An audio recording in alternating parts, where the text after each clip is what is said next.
They're good men. When I distribute action items, they need to be addressed. Excuse me, sir. Quiet, you brain. Wrong mental problem.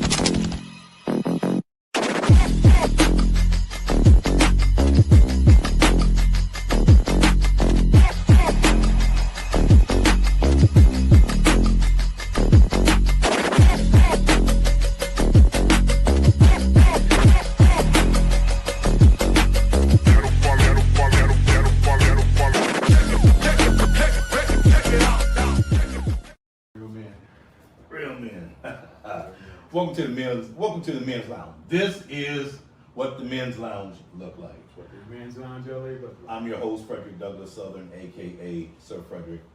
And I'm your co-host, Coach Chris, and your partner in these conversations. Welcome to the men's lounge LA. Here at the men's lounge, we empower good men to become better men. We empower men to embrace their masculinity. And yes, we celebrate the women at the same time, because without our women, we wouldn't be properly balanced. I always salute the women. I was raised by a single mother. I always took my cap, welcome women, because without you, we're doing nothing. Here at the Men's Lounge, we encourage our men to speak, heal, grow, and have real conversations. And we believe men need a safe place to express themselves honestly and without shame. But there's another side to manhood that also matters. And it's called discernment. And not all of our thoughts are for public consumption. Not every struggle needs to be in every room, and everyone doesn't need full access to our personal life, your plans, your relationship, or your vulnerabilities. I had to write this down because it's kind of a long dialogue, but I wanted to get it straight for the listening audience. Now, there's a difference between healthy expression and emotional leaking, and there's a difference between wisdom and overexposure. So this conversation today is about teaching men not to suppress themselves, but it's about teaching men self-mastery and emotional intelligence, timing, discretion, discernment, knowing when to share, where to share, what to share, how to share, and why you're sharing it in the first place. Yeah. So today's conversation, wherever you are in the world, this morning, this evening, wherever you are, wherever you are in the world, these are 10 things that men should keep private. 10 things that men should keep private. But understand, when we talk about keep private, we still want to be able to convey to our audience, which are men, to have a safe place to come and talk about the things that bother them. So don't misconstrue what we're saying here, fellas, guys, gentlemen. This is a safe place to come, but understand discernment and all these other things we talked about. Discernment, emotional intelligence, discretion, yeah. Where to share, when to share, and why you're even sharing it, you know. So we want to encourage you to take a look at that. Yeah. So 10 things men should keep private. Number 1, your next move. Your next move. Yep. 10 things. Expound on that. All right. Not every plan needs an audience, and some people clap for you publicly while quietly hoping you fail. So move in silence and let the results make the noise. Move in silence. Man, you know, I that's an interesting way of looking at it. Moving in silence. Yeah, moving in silence. Is that something internal, you know, mentally? You know, expound on that. What's all right? So what's behind that? So your next move. Not everyone is supportive of everything you do. That's right? true. That's true. And some people will verbally say they support you and this and that, but secretly they can be jealous. That's true. They can try to throw a monkey wrench in your plans. They can try and throw you off. And some people they disguise it as opinion or support or direction. Okay. But actually, it's really low-key sabotage. Okay. Because they're jealous. A lot of them are jealous or envious that you're doing something they're not. Or check this out. Some people are actually afraid that you're going to get ahead of them before them. That's a crab mentality. You know, just dragging the crabs down back into the bucket. You know, That's what that is to me. yeah. It's like, why can't we lift each other up in all facets, especially as a people, you know, and as men too. As men too. No matter what race you are, Right. you know, lift each other up. But see, to our listening audience, keep this in mind. Not only do men have these struggles, the women have them too. So we're men's channel, we're Right. men's support channel, Right. empowerment channel, and you know, we're specifically talking to the men, guided towards the men and all Yeah. that. But this can go for women too. When women are out there and they have some Of level course. of ambition. And, Yeah, there's no gender role when it comes to this particular topic. Right. But obviously, we're a male empowerment channel, and we want men to understand that, hey, we deal with these things on a regular. So on a regular, we suppress it. So that's why we're talking about it from this point of view. But women, they talk about a lot of things among themselves like men don't do. Like men don't do. I Right. agree with that one. Right. So that's number one. Number one, keep your next move silent. And just let the results show up for themselves. Okay. Yeah, so when you reach the finish line, you say, hey, it's done, it's finished. Mhm. They can see you doing it. Yeah, No one can slow you down. yeah, No one can, when you're working on a project and they can't move out ahead of you because they won't become your competition. yeah. But you know what? Being a coach, I like competition. You know, so because I'm a competitor, and I've talked about being a competitor before. So when it comes to that competitive nature that's in me, I still understand when it comes down to business how you can't say too much about your business because somebody else may steal that. But when you say being a competitor, you know, I like having that competitive edge over someone else because that's what drives me. You know, being a competitor. Being competitive has its place. Being competitive has its place, but let's just say you and another guy are in a close or a similar business, you know, and or they know someone who's in that business. Okay. You don't want them stealing your ideas and giving it to the enemy. Well, that's why I say you have to be smart about it. You know, there's a difference from being a competitor and you want to compete to beat the other opponent because you have the goal of being the best. But when it comes down to business, because I've owned businesses, man, so I know what it's like. You know, owning a business, running a business, Right. and being in business. I know what it's like. Right. So there's only so much you can do. Why do you think these big food chains always run commercials? Because they want to be better than the next. You know. But when they run those commercials, they don't talk about it in the process because they don't want their competitors to steal the ideas. So by the time it even reaches commercial stage, commercial level, they've already planned, did the litmus test and all this, put it together. Now let's commercialize it. Let's put it on media. Gotcha. I get that. That's why you keep your next move. Be quiet about your next move. Number two, your emotional struggles. Not everyone deserves access to your pain. Be honest, but be selective. Who are you going to open up to? Seek wisdom, not sympathy. Where does wisdom come from? See, that's a good one. When you say seek wisdom, where does it come from? And the reason why I brought that up is because a lot of these young guys out here don't want to talk to the old heads where the wisdom is. Because when I was younger, like I mentioned in our other episode, when it comes down to finding fathers, you know, my story, I always gravitated to the older dudes. So did I. You know, Yeah. because the older dudes is where I got most of the stories. I start hearing things because I haven't lived that life yet because I'm young. Seeking wisdom come from someone who's experienced life. They had that life experience. Right. And that life experience can help you navigate around the pitfalls. Right, but see, nowadays people are seeking wisdom here. Yeah. Google. Instead of going to, you know, grandpa over there and asking grandpa, hey, what do you think about this? Now he's giving you real world knowledge because of his life experience or her life experience with his grandma.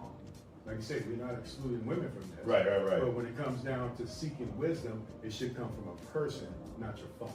How do you get wisdom? How do you get wisdom? How do you get wisdom? Life experience.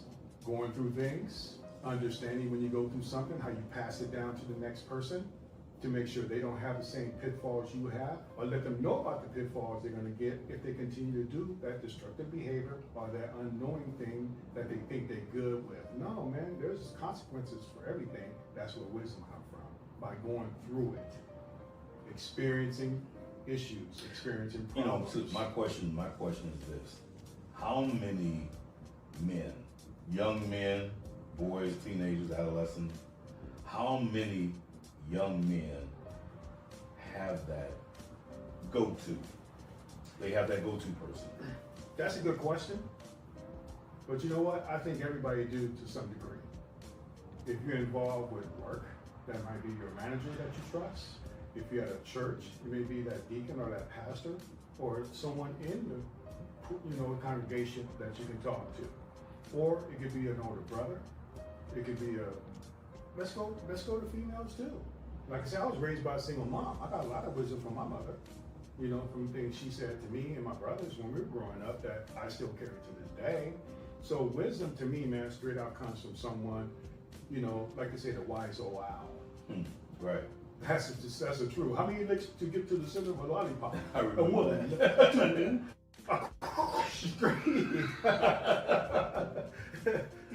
So I'm just saying, man, you gotta go to a person, not your phone. It's good to go to the phone and get information, but you don't get wisdom from that because that's not somebody giving you feedback. All Right. you're doing is reading something that someone put in there from some kind of some category, whatever it was that you're looking for. But wisdom comes from someone who has life experience. That's the best wisdom. That's number 2. Now remember, we're talking about 10 things that men should keep private. Number 3, self-doubt. Every man battles uncertainty, but constantly speaking doubt gives your power away. Work through it privately and build confidence through action. Work through it privately, but build confidence through action. Okay, they say actions speak louder than words. I've heard that before, I'm sure you have. Of course. So when you put things into motion, you have to have a plan. So you just can't like we had a plan with this particular platform, and now we're putting things into motion. Now it's action from what you see on our site. But even if you don't have a plan, you have a lot of trial and error along the way. Yeah, that happens. And that's okay. So don't be afraid to fail. No, failure is actually a good thing for you. Do tell. Well, it's a good thing for you because it gives you an opportunity where the mistake was made. Now you recover from it. Going back into coaching, when I lost games, that to me was a failure. You can't win them all. But You can't win them all. However, however, you have to take that information that you received from that loss, which is considered a failure from what we're saying, how you explain this, and then learn from it through your next practice. I heard a nice quote, and it says, "Failure is not failure. Failure is feedback." But you have to have the right mindset to understand this feedback. Mm. Some people get down on themselves because they think they And they failed, beat themselves up. and then they walk away from it. That's a quitter. That's not failure. That's a quitter.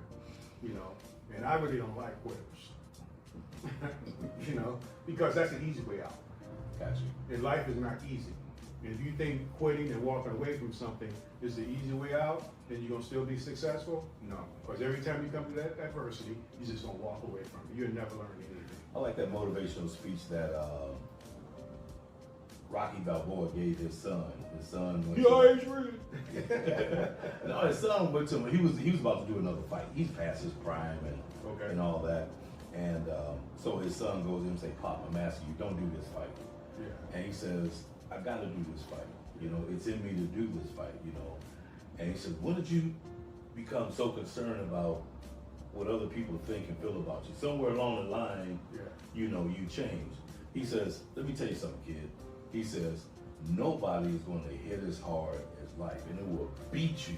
It will beat you down, and it will keep you down if you let it." Yeah. He said, "But the key is not how hard you get hit.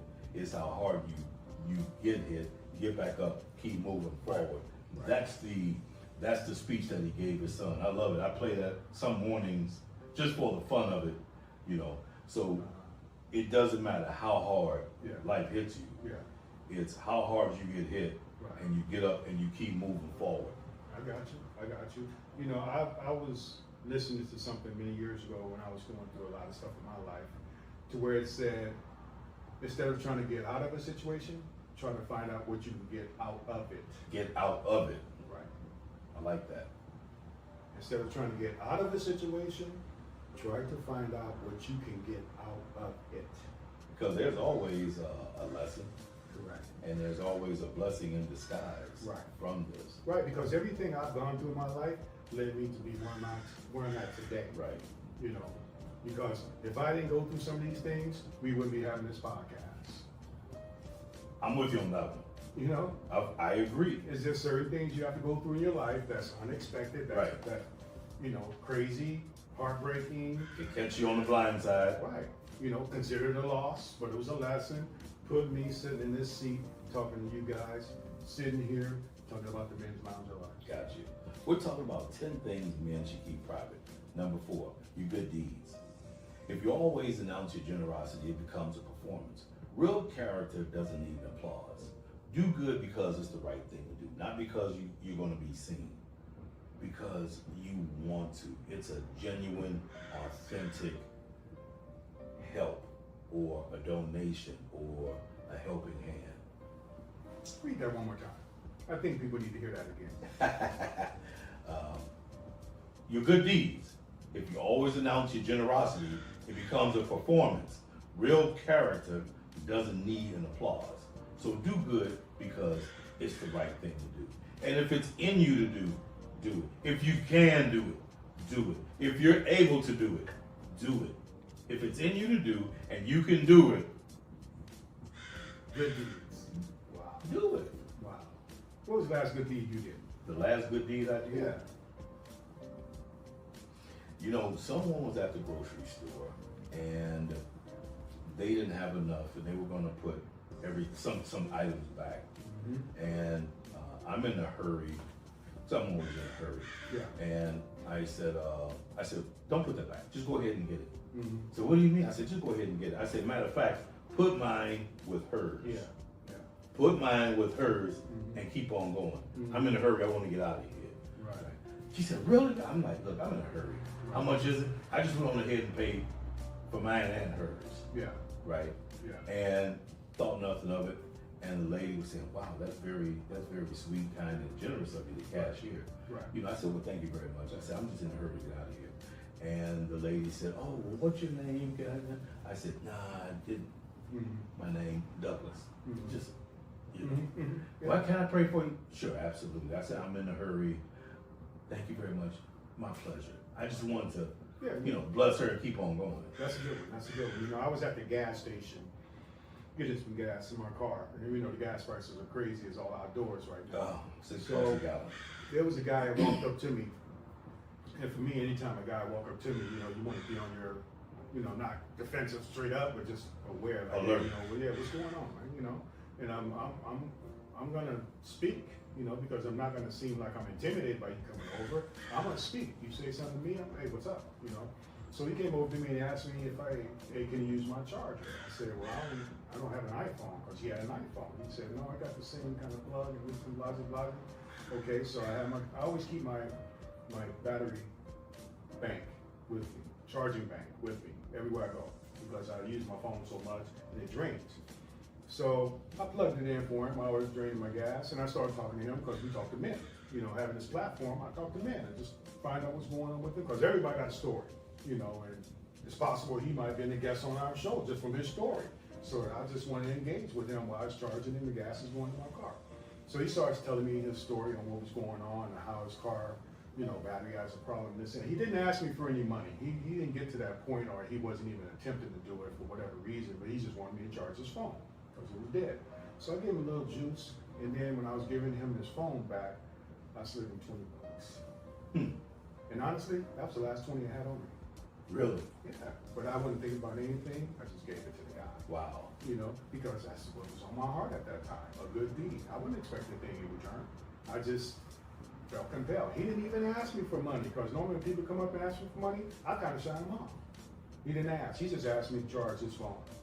So that's something I did, but That's I don't huge. want anything in return. That's huge. You know, so hey, everybody got things out there. I'm asking the listening audience out here, the viewing audience, what was the last good deed you did? Put it in the comment section.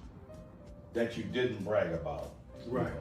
That you just did from your heart and from your soul, that you're not expecting anything in return. Do a good deed because you can. Put it in the comment section. Number 5, your sex life. Some things lose value when overexposed. A man who talks too much about his intimacy often lacks discipline and respect. Protect your sex life. The ones who talk too much about it's probably not getting none anyway. Well, you know what? He's out there capping. He's capping big time. He ain't getting nothing. But you know what? That's what I remember coming up. The guy that always talked about his sex life, them the ones that really weren't, you know, they weren't having no sex. No. They just want to make you think that they were. No. It ain't that many women in the neighborhood. What the hell you talking about? And free ones that want to mess with your ugly ass. Come on, man. Yeah, you know, you heard the old saying, no kissing and telling. Right. You know, that's definitely something that you can keep private, men, that we do talk about here in the men's lounge, how we don't want to suppress stuff. Something like that, man, that's a given, man. Don't talk about your sex life. And you know what? No one cares. That's crazy. No one cares. We not impressed. Exactly. I had one guy tell me. He said, "Yeah, man." He says, "I got so many women. I'm knocking them down like bowling pins." Yeah, right. Yeah, right. You got gutter balls you throwing, brother. He gutter balls. He gutter balls. He got gutter women. He got gutter balls. Come on, miss me with that, dude. Yeah. Listen. No one cares about your sex life. Yeah. No one cares your condom count. Right. If you're even using condoms. Yeah. You know. Whatever it is. And yeah, that's Like you said, that's not impressive. that's not impressive. Not So impressive. keep that to yourself. Matter of fact, when I hear or heard guys talking about their sex life, who they doing, who they did, and how often and so forth, Yeah. I'm like, Yeah. you know what? It's a turn off. Yeah. It really is. Yeah, well, what are you trying to prove anyway? That you're a stud? I mean, what are you proving? That you can get all these women? Why are you not with one of all of them chilling? Why it's got to be so many? And in turn, the same thing with the women. Like you say, the door swing both ways. Right. You know? Yeah, I agree. So, yeah, we're talking about men right now, but hey, these women, they call them what, 304s? You know, so we got 304 B's that you got. You know, I mean, to me, it's just, you're right, it's a turn off. It is a turn off. I'm not feeling that. Yeah, You know, so- and even you women that are out there turning and burning, when your girlfriends hear about you getting laid by different men, Yeah. you know, it sounds impressive. Nah. It sounds impressive on the on the uptake, but your girlfriend, like, she's loose. Yeah. She's loose. She'll lay down with anybody. She doesn't have any. Yeah. That's that sisterhood we can't penetrate? No, we can't penetrate. Penetrate, huh? Can't penetrate that sisterhood. No. She is getting penetrated though, huh? She can penetrate, all right. Right, If she's bragging about it. Is this what the men's lounge already look like? Not in our lounge. We're classy. Not in our lounge. We're more classy. Yeah. We're classy. So those are your top 5. Listen, I'm sorry we're out of time, but what we're gonna do, we're gonna pick this up in the next podcast on 10 things men should keep private. So, Coach Chris, take us home. As we in all our shows, we always say, as we empower men, everyone benefits, including and especially the woman who's looking for a man like that. As we empower men, we strengthen families, we transform lives, and we're doing it with content that matters. We'll see you in the lounge next. We'll see you next time In the lounge.